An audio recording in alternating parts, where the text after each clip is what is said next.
Hello everybody, welcome to the Comic Game Movie Show. My name is Deshaun and today I am here to give you my review of Sabrina.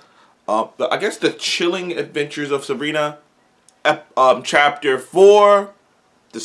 Chapter 4 is the series finale. And I'm not going to beat around the bush here. I'm not going to build up to this. I'm just going to let you know. This has to be the worst season of the show. And it's sad. Because by the end of this season, you're supposed to feel a lot of emotions. And I didn't feel many of them because of how it was executed. This is going to go down, at least in my book, as one of the most poorly executed series finale seasons of all time. And it's sad because I don't even completely blame the writers and whatnot. Because if you've watched the first 3 chapters as I have, you are going to clearly see that by the time this show ends, by the time chapter 4 ends, that it is clearly rushed. It is clearly rushed. It is clearly, it's clear that the writers and everyone were writing this thinking that they had a few more seasons in mind. It's clear that there are things that are set up that aren't paid off. There are moments that aren't earned, that are simply put out there so that you can feel something, but I simply didn't.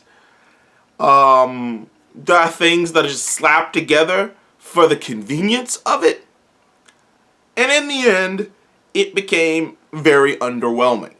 And I don't know what I was thinking, but like I said, I can't quite blame any of the people working on this. Sorry if my voice sounds kind of funny. I just woke up, but I really wanted to get this opinion out there on this because I just finished it up late last night.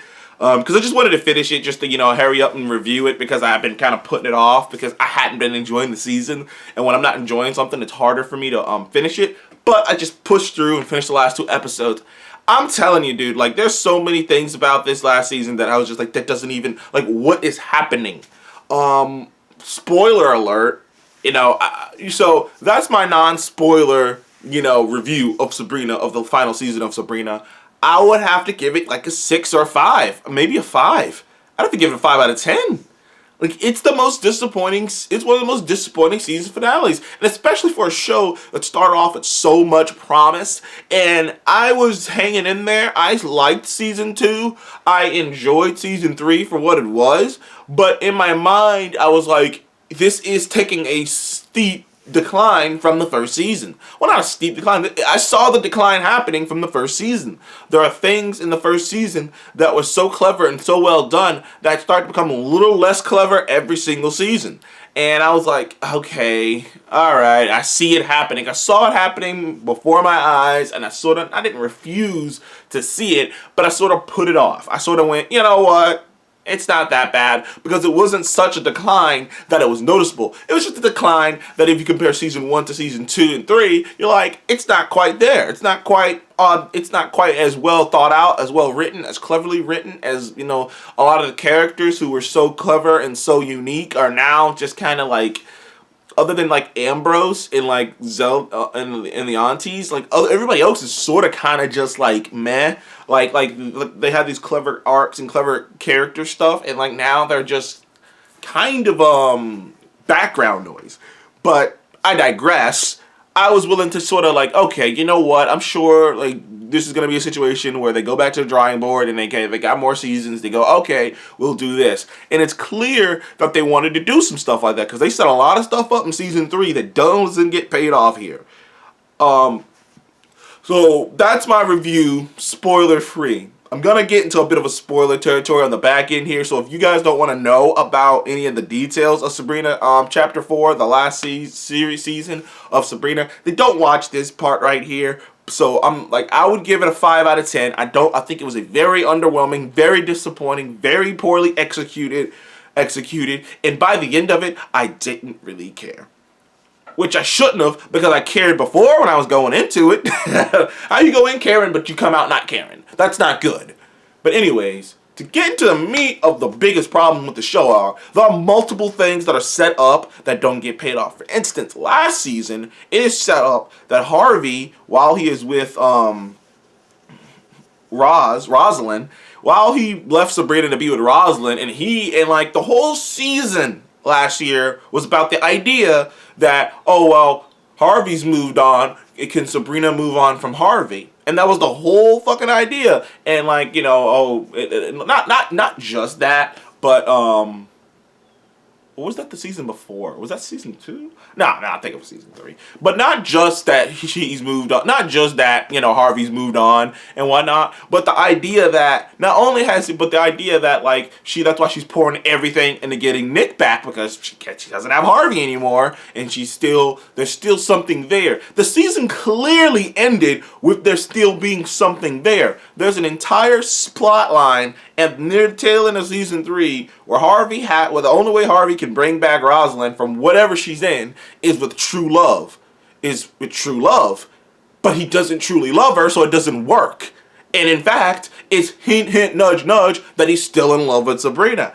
That's never brought up in this season. It's never brought up. It's never touched. It's never even thought about. Sure, it's kind of hand-wavingly going, maybe there's something, it's kind of hand-waved, but it's never brought up. It's never touched. It's just like, and that was like, okay, you think that they're going to set that up to be something that's developed over the course of the season? Like, this entire season would have been about them coming to a final conclusion, in which is they should be together. Like, you feel like that's where it's going, but they don't bring it up at all. There's a subplot about Rosalind figuring out that she's a witch in season 4 that happens so quickly that it happens and it's done. I mean, it happens all within an episode and it's done within an episode, basically. And and when you're watching the plot line, not just plot lines like that, where you're just like, that was supposed to be like stretched out, or not stretched out, but just like slowly layered, because if you people don't remember, in the previous seasons, Sabrina being a witch, like Rosalind's grandmother was like really against witches, and Sabrina being a witch really made their relationship a little bit, strained. Now they got over it, but it still happened. And it took another narrative shortcut. They just had her grandmother's spirit show up and go, "We were witches. This is the truth. Okay, you're a witch now," and then go away. That was it. It wasn't no like build up. It wasn't like a her being, her visiting and being weird about it. It wasn't like a reveal. Like, you got the feeling it was supposed to be a slow reveal over the course of time. Speaking of slow reveals, in season 1, Zelda and this one witch named Madame Mambo, I think that was her name, Madame Mambo, but they had a relationship. In the end, they made out, they were kissing, and they had a relation, like a literal relationship. And it's never even touched, and like, it's touched upon, but it's pretty clear that they were supposed to have a really detailed like relationship that was supposed to be like really layered and supposed to have different things in it. Kind of like how Hilda does with that other guy, with the man that she ended up marrying. Their relationship was layered through the course of an entire season and seasons before they finally got married, in this season. But Hilda and Madame Mambo, like, it's like a scene or two about like acknowledging their relationship, and then it just kind of moves on. And in the end, when it's revealed, spoiler alert, that Madame Mambo turned out to be, that's not who she really was. She was really barren. She was really well, what I'm looking for now? She's really Baron Samdi. Like, it was like, wait, what? it was like, okay, that would have been a really cool reveal. But the way it's done and the way it happens, it's so quick, and there's no build up to it. It just happens. And like everything else in this season, it just happens. They just go, oh, by the way, did you know he's Baron Zombie? And then she disappears, and Zelda's like, bye, and like the relationship starts, and then they hint to the relationship kind of being rocky, but the relationship is over before you ever get into any of the juicy stuff, so it's just over. I was just like, okay, that happened, it's just over. Once again, character Theo, or I'll just call her him, her, I don't know how to pronounce that. I don't know how to touch that situation. I'll just say the character Theo was having this relationship with this elf. I think he was like an elf or something. I can't remember what he was. I can't remember what he was. But like but from season 3, she fell in love. Theo fell in love with this character, this elf-like character, and they're from like, and you discover that they're from like another freaking dimension altogether in season 3. And when stuff started hitting the fan, they had this argument, and Theo told him to leave. It's pretty clear to me, Theo told him to leave, and they broke up, and it was a really emotional scene. But they're back together the next episode. The next episode, everything's better, and they're back together. It is so clear when you watch it, when you're watching it, that was supposed to be like a season-long thing. That was supposed to be like a episode 3 all the way to episode 8 thing of like, of that, and like maybe he shows up at the season finale and he helps out and they try to reconcile in the next season. Like, that's just a lot of stuff in this. Like, there's a lot of stuff in this that's just like, oh, well, they're gonna try to reconcile in the next season. Like, just like I said, there's multiple things that just aren't touched upon. At a certain point, oh man, like I said, at a certain point near the tail end of this story, Sabrina dies. That's the season finale. But it wasn't that emotional because the way they did it, at a certain point, Sabrina, like in season 2, 3, she had a second Sabrina, which they set up. They set up perfectly. But they didn't really do anything with that whole second Sabrina thing. They did something with it at first, but it never led to anything. In fact, she ends up dying in the most ambiguous, doesn't make a lick of sense kind of a way.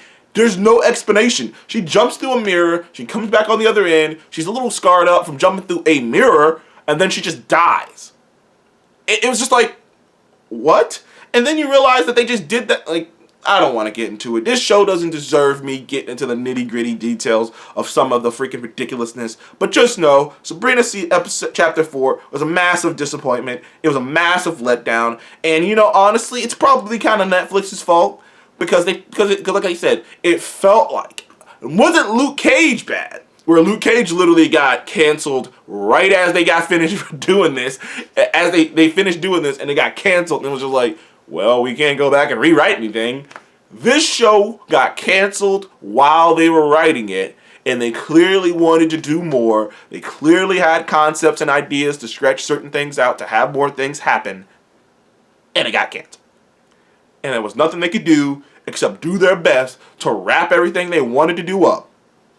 And that's what happened. Thank you guys for joining the Comic Get Movie Show. I'll see you guys in the next one. What did you think about the last chapter of Sabrina? Thank you guys again. Please remember to like, subscribe. I'll see you in the next one.